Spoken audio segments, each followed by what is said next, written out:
Los cerca de 13 millones de musulmanes que residen en la Unión Europea, según cálculos oficiales y estimaciones realizadas por ONGs, constituyen el segundo grupo religioso más grande de aquella. La mayor parte de este 3,5% del total de la población de la Unión Europea llegó al viejo continente como trabajadores inmigrantes a partir de los años 60 y un número menor lo hizo en busca de asilo político en los años 90. La cuestión central es cómo evitar generalizaciones estereotipadas, cómo reducir el miedo y cómo fortalecer la cohesión de nuestras sociedades europeas diversas, luchando asimismo contra la marginación y la discriminación por razones de raza, etnia, religión o creencia, sostiene Betty Winkler, directora del Observatorio Europeo del Racismo y la Xenofobia, en el prólogo del informe Musulmanes en la Unión Europea, Discriminación e Islamofobia. Este es el primero de los dos informes que esta institución comunitaria publicó en diciembre del pasado año con la intención de palpar la realidad de los musulmanes en los Estados miembros de la Unión Europea, fundamentalmente en los ámbitos del empleo, la educación y la vivienda. El estudio de estos contextos sociales sirve al informe Musulmanes en la Unión Europea para constatar la visión negativa y estereotipada, así como la recurrente exposición a muestras de prejuicio y de odio que la comunidad musulmana padece en la actualidad en Europa. Una panoplia de acontecimientos como los atentados terroristas del 11S, las bombas de Madrid y Londres y el debate sobre las viñetas del profeta Mahoma han potenciado la posición de desventaja de las minorías musulmanas y la evidencia de un aumento de los casos de islamofobia, desencadenando una amplia dialéctica dentro del entramado institucional europeo. En realidad, el Centro Europeo de la Unión Europea sobre el racismo y la xenofobia, que tiene sede en Viena, desde el año 2002, es decir, desde después de los atentados del 11 de septiembre, viene sacando periódicamente estudios y análisis sobre el nivel y la situación de la islamofobia en los países europeos. El que ha publicado este año, recientemente, son dos estudios que son los más amplios y los más detallados que hasta ahora habían publicado. Uno se basa en la constatación de los incidentes de tipo islamófobo o de las discriminaciones inspiradas por cuestiones de racismo y de islamofobia en los distintos países europeos, a través de las distintas bases de datos y documentación disponible para poder detectar este tipo de incidentes. El segundo estudio es un estudio cualitativo que lo que han hecho ha sido entrevistas a musulmanes que viven en los distintos países europeos para que ellos mismos transmitan o digan cuál es su sentimiento fruto de su vivencia y de su experiencia en el país europeo donde viven, si ellos sienten que son fruto de discriminación por razones de islamofobia. El resultado de ambos estudios que coinciden es que, en efecto, aunque con niveles distintos según un país europeo u otro, es que la discriminación en función de sentimientos de tipo islamófobo es una realidad que existe en estos países y que se ha ido desarrollando de manera más constatada desde los atentados del 11 de septiembre. El segundo de los informes del Observatorio Europeo del Racismo y la Xenofobia, Percepciones sobre la discriminación y la islamofobia, siendo en esencia un estudio cualitativo que completa al primero de aquellos, consiste en 58 entrevistas en profundidad con miembros de las comunidades musulmanas de 10 Estados miembros de la Unión Europea, con una población musulmana importante. Este estudio recopila percepciones de experiencias individuales donde se evidencia que la islamofobia, la discriminación y la marginación socioeconómica juegan un papel esencial como causas de desafección y alienación de la población musulmana residente en la Unión Europea. Según un informe de los testimonios de esos musulmanes, pues constatan que ellos sí sienten que son fruto de discriminación y que tienen un peso importante en su vida cotidiana al ser percibidos como musulmanes y por este hecho experimentar sentimientos de rechazo, de miedo, de sospecha por todos los estereotipos y los prejuicios que en torno al Islam se están desarrollando en los últimos tiempos, con lo cual son dos estudios muy importantes que además lo que dicen y que es importante tener en cuenta es, ojo, aquí hay ya la emergencia de un problema importante porque confiere a derechos fundamentales de ciudadanos que no los pueden desarrollar en función de actitudes de discriminación islamófoba y hay que poner los medios necesarios para contener que el desarrollo de la islamofobia se convierta en un nuevo racismo a niveles preocupantes en los países europeos. A pesar de que el empleo del término islamofobia se hace cada vez más presente en la sociedad, aún no se ha hallado una definición jurídicamente aceptable. Es decir, nos encontramos ante un fenómeno que a priori requiere un reconocimiento político y social de su existencia. En este sentido, se entiende que las políticas y acciones orientadas a luchar contra las manifestaciones islamófobas estén encuadradas en la lucha contra el racismo y la discriminación racial, universalmente reconocidos por los gobiernos y las organizaciones internacionales. No existe un consenso generalizado de aceptación del uso del término de la islamofobia porque, en buena medida, el concepto de la islamofobia no está del todo aceptado y asumido por nuestras sociedades. Es decir, que hay una buena parte de la islamofobia que yo creo es todavía inconsciente. Hay que tener en cuenta que todo esto se ha producido sobre todo y fundamentalmente de una manera rápida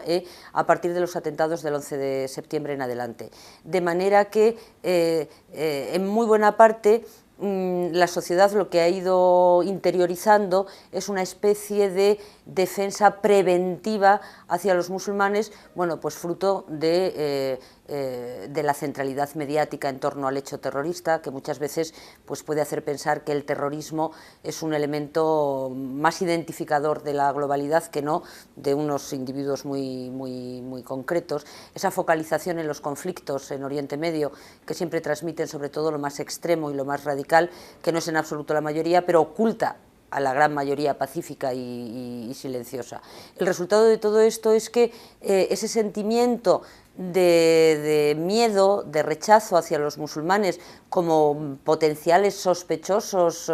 de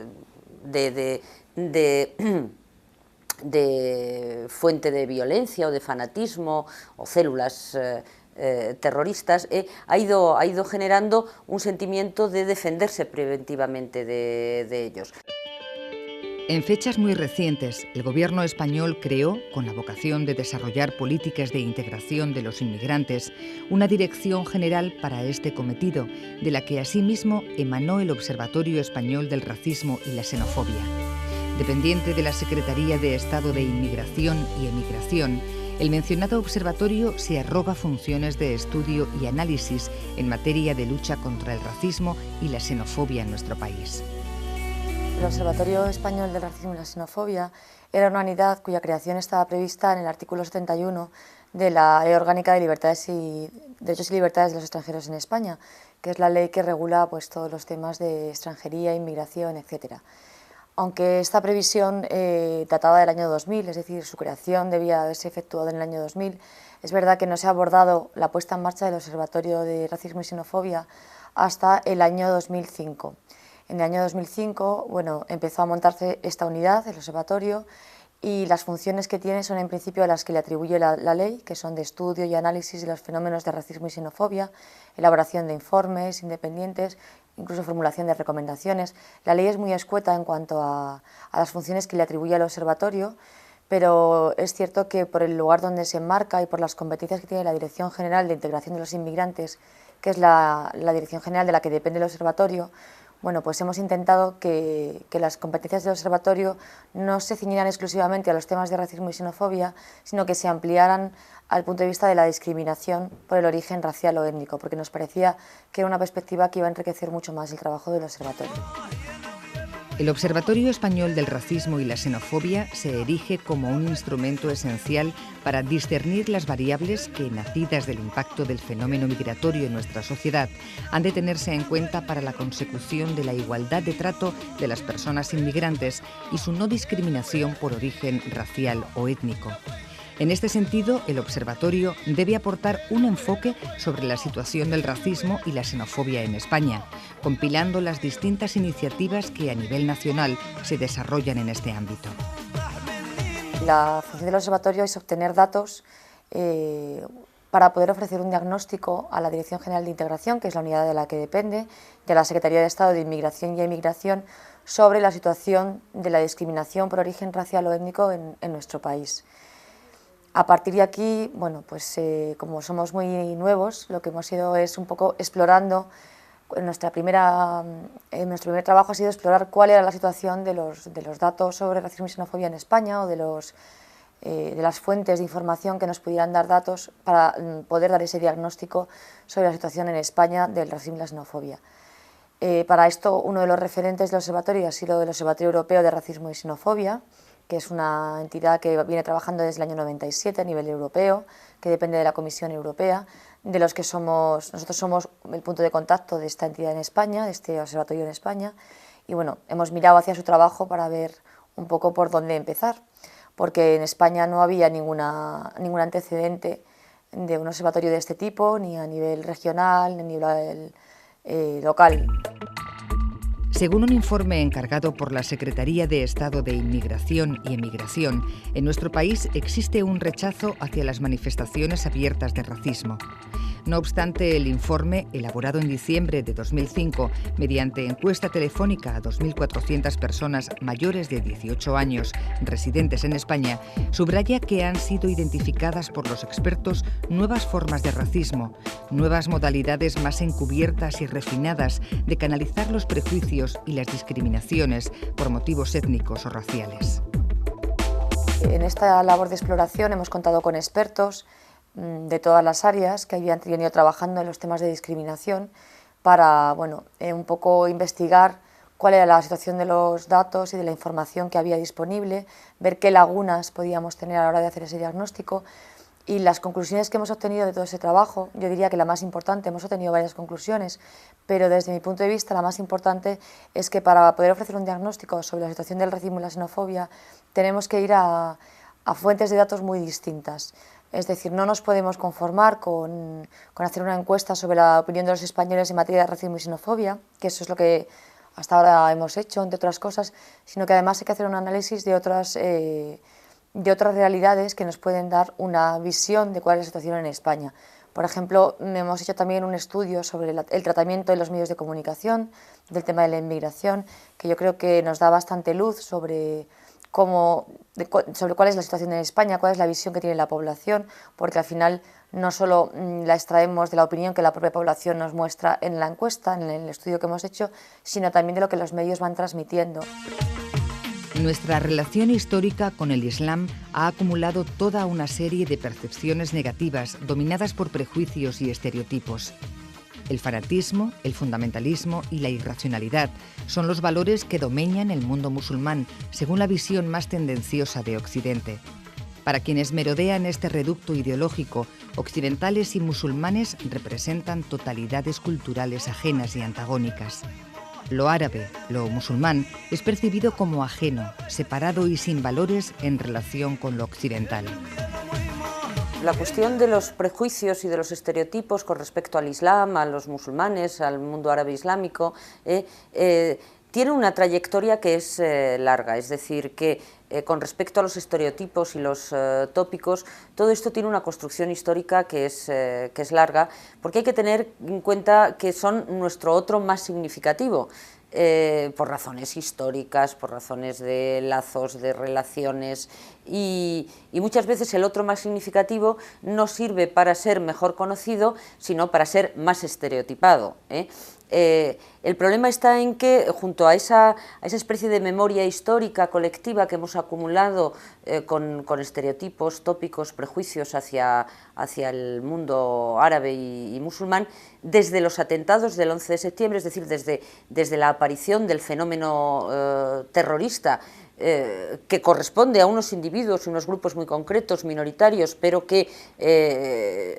vienen y se desarrollan en esa área geográfica, se une también el miedo y la sospecha. Entonces, la alquimia tan complicada entre estereotipos y miedo, pues acaba produciendo rechazo, y del rechazo pues empieza con las discriminaciones. Que ese es el origen de esos sentimientos de islamofobia que se han ido cada vez arraigando más en nuestros países, como lo demuestran los estudios y los informes del Centro de la Unión Europea. Los continuados conflictos en Oriente Medio, así como el enorme impacto del hecho terrorista a partir de los atentados del 11 de septiembre contra Estados Unidos, han engrandecido la presencia del asunto islámico en los medios de comunicación. Una visibilidad mediática, la del mundo musulmán, alimentada de estereotipos en virtud del tratamiento de las informaciones hecho por los medios occidentales. La directora de Casa Árabe habla en este sentido de la construcción de un discurso mediático de la distancia, en el que apenas aparecen los individuos, sí las masas, y en muy rara ocasión en situaciones ajenas a la violencia o el fanatismo, sugiriendo implícitamente la duda acerca del estado de civilización de esos pueblos. El origen de todo esto yo creo que es la falta de conocimiento, es decir, todo esto se está construyendo sobre una gran ignorancia sobre la realidad de esas sociedades y de esos mundos. Parte de ello es porque, en efecto, hay ciertos conflictos en esa parte del mundo, concretamente en el Oriente Medio, que no solamente son intensos, sino que tienen un gran proceso largo, histórico, y que sobre todo están en el centro de las relaciones internacionales, con lo cual están, como todos sabemos, diariamente en las principales páginas y en las primeras páginas de los medios de comunicación. Los medios de comunicación, claro, focalizan sistemáticamente su información en lo más sensacionalista, lo más percutante, lo más extremo, lo más radical de esos conflictos. Con lo cual, es cierto que los medios de comunicación son parte del problema, pero también, y eso es muy importante, son parte de la solución, porque los medios de comunicación son un elemento clave y fundamental para crear opinión y percepciones con respecto a esta parte del mundo sobre la cual pues, la mayoría social no tiene fuentes de información alternativas. Y en ese sentido yo creo que sí sería interesante ir trabajando un poco sobre elementos del lenguaje. Muchas veces a través del lenguaje, inconscientemente, se están transmitiendo definiciones globales a todos cuando se quieren referir solamente a unos grupos o unos actores muy concretos. En el segundo de los informes del Observatorio Europeo del Racismo y la Xenofobia, Percepciones sobre discriminación e islamofobia, los miembros entrevistados de las comunidades musulmanas en la Unión Europea consideran que los medios de comunicación presentan una imagen en gran parte negativa de los musulmanes. Reconocen asimismo su frustración por lo que consideran un retrato negativo derivado de las distorsiones creadas por una información parcial y selectiva. Nosotros hemos hecho un análisis del tratamiento informativo de la inmigración en los medios de comunicación. Este análisis ha abarcado los 5 grandes medios de comunicación de televisión y los 5 grandes periódicos, y además hemos trabajado también con periódicos gratuitos. El año pasado, el año 2005, se hizo este mismo análisis, pero solo con grandes medios de comunicación de televisión y prensa, y este año hemos incluido también a periódicos gratuitos. El resultado de este estudio, de ese análisis del tratamiento de la información, bueno, pues nos ha dado un poco las pautas sobre qué está pasando con este tratamiento. Pues una de las experiencias que hicimos fue una misma noticia